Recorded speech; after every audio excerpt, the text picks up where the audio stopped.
le verre est dans le fruit. Israël est en train de perdre l'Amérique. Vous savez, pendant des décennies, le soutien à Israël aux États-Unis, c'était quasiment automatique. Que tu sois républicain, que tu sois démocrate, que tu sois au Congrès, que tu sois un acteur d'Hollywood, presque tout le système américain était massivement aligné sur Israël. C'est-à-dire que critiquer Israël politiquement aux États-Unis, c'était presque un suicide médiatique. C'était presque un suicide politique. Mais aujourd'hui, si vous regardez bien, il y a quelque chose qui est en train de changer profondément dans la société américaine. Moi, je pense que le véritable tournant psychologique, ça a été cette confrontation-là avec l'Iran. Voici un sérieux retour de manivelle. Et ce retour de manivelle-là, il est rarement mentionné quand on parle de cette guerre-là contre l'Iran. On mentionne tout, sauf ce tournant-là. Parce que de plus en plus d'Américains commencent à réaliser que leur pays, là, il est constamment entraîné dans les guerres, là, dans les conflits au Moyen-Orient. Et ces conflits-là ne servent pas forcément les intérêts directs du peuple américain. Cette grogne-là commence maintenant à se faire sentir. Et puis, cette colère-là, elle ne vient pas de la gauche. Ce n'est pas seulement de ce côté-là que ça vient. Cette colère-là commence maintenant à exploser dans le camp America First. Il y a beaucoup de conservateurs, il y a beaucoup d'influenceurs républicains qui commencent à se dire, mais pourquoi les États-Unis doivent toujours payer? Pourquoi ils doivent toujours combattre? Pourquoi les États-Unis doivent toujours risquer la vie des soldats américains dans les guerres régionales d'Israël? Pourquoi? Et dans beaucoup de ces discussions-là, il y a un nom qui revient. Netanyahou. Benjamin Netanyahou. Ce nom-là revient. Parce qu'il y a beaucoup d'Américains maintenant qui commencent à le voir comme le dirigeant qui a le plus poussé les États-Unis dans les confrontations au Moyen-Orient. L'Irak, la Syrie, la Libye. Et puis aujourd'hui, là, nous avons l'Iran. Donc, évidemment, il y a beaucoup d'Américains qui n'ont pas oublié l'Irak. Ils n'ont pas oublié les fameuses armes de destruction massive que Benjamin Netanyahu a utilisées pour convaincre les Américains d'aller faire cette guerre. Et cette guerre qui a coûté beaucoup de vies irakiennes, beaucoup de vies américaines, des trillions et des milliards et des millions de dollars dans cette guerre régionale-là qui a amené le chaos. N'oubliez pas, Netanyahou, là, il est aussi responsable du bombardement de la Libye qui a dispersé tous les djihadistes là au Sahel.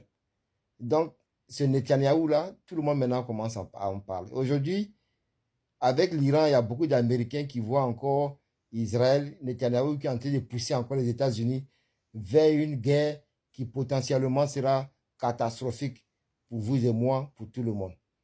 Donc vraiment, il y a quelque chose qui commence à se casser, ou bien déjà même peut-être qui est cassé maintenant dans l'esprit de beaucoup d'Américains. Ils commencent maintenant à avoir ce recul-là. Et puis en parallèle, il y a le contrôle du lobby juif, AIPAC,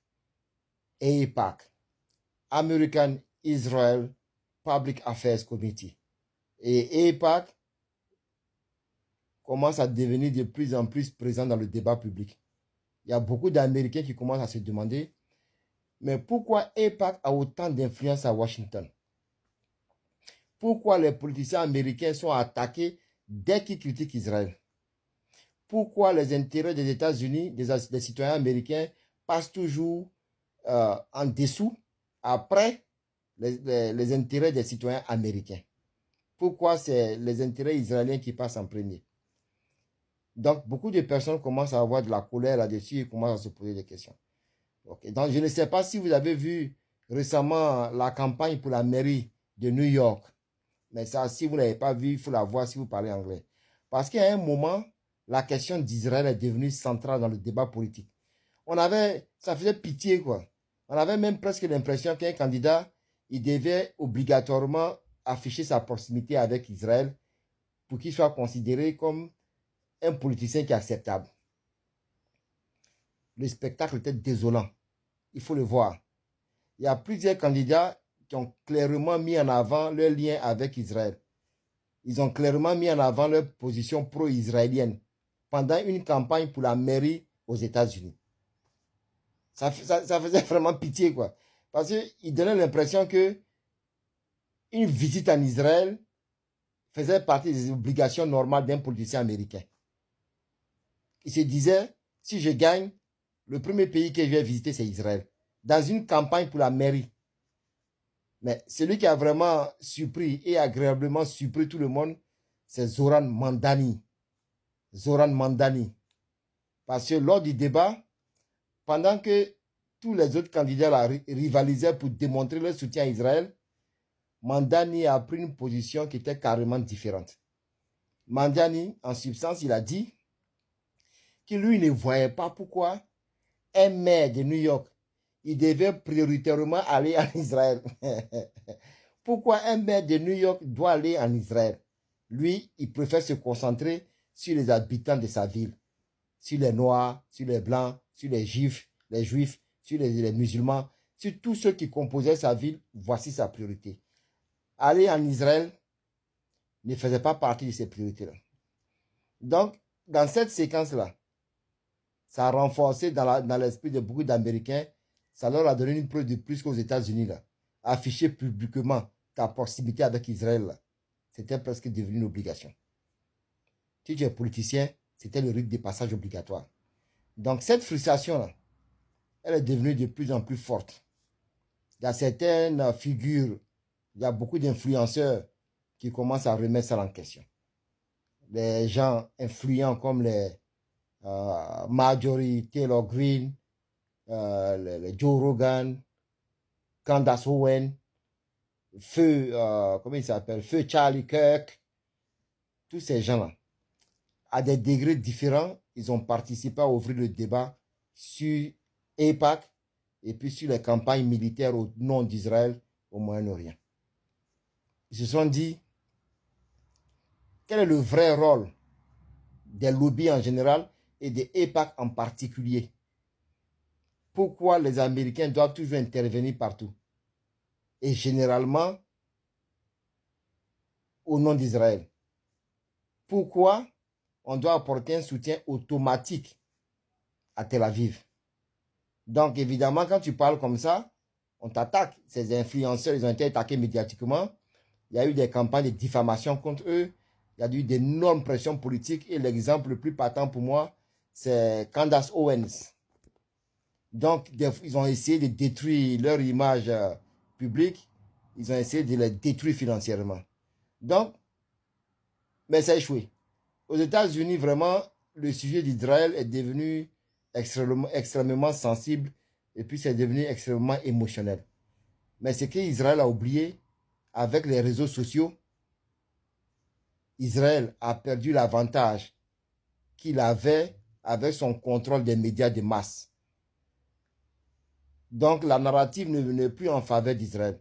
Parce que pendant que beaucoup d'Américains regardent leur pays et se disent il y a beaucoup de dettes, l'immigration est incontrôlée, il y a la criminalité, il y a l'inflation, il y a le problème du fentanyl, cette drogue-là qui est en train de décimer la société américaine, il y a le coût de la vie, il y a le coût du système de santé. Pendant que nous galérons avec ça, qu'est-ce qu'on fait en Israël? Tu vois, pourquoi nous sommes obsédés par les guerres d'Israël au Moyen-Orient? Et moi, je pense que c'est vraiment un tournant historique. Parce que ce n'est même pas simplement une question de Gaza, ce n'est même pas simplement une question de l'Iran. Et même dans une moindre mesure, ce n'est même pas une question de Netanyahou. Parce qu'il y a vraiment une partie croissante du peuple américain qui commence à remettre en question cet alignement géopolitique-là, automatique avec Israël. Et ce sujet-là, il était quasiment intouchable avant. Quasiment intouchable. Mais aujourd'hui, ça commence à être débattu. Parce que vous savez, une alliance politique, là, elle peut survivre longtemps. une alliance politique peut suivre pendant des années, mais quand le soutien émotionnel, culturel et populaire commence à s'effondrer, Israël, il n'aura plus, dans les années qui viennent, là, ce soutien aveugle des États-Unis. Israël va le perdre. Et on croise les doigts. Parce que quand on dit que l'Iran a gagné cette guerre, les gens ne croient pas. Voici une preuve de plus. Qui aurait pu penser que le soutien d'Israël aurait pu être même critiqué? Je ne dis pas réfuté ou bien contesté, simplement critiqué.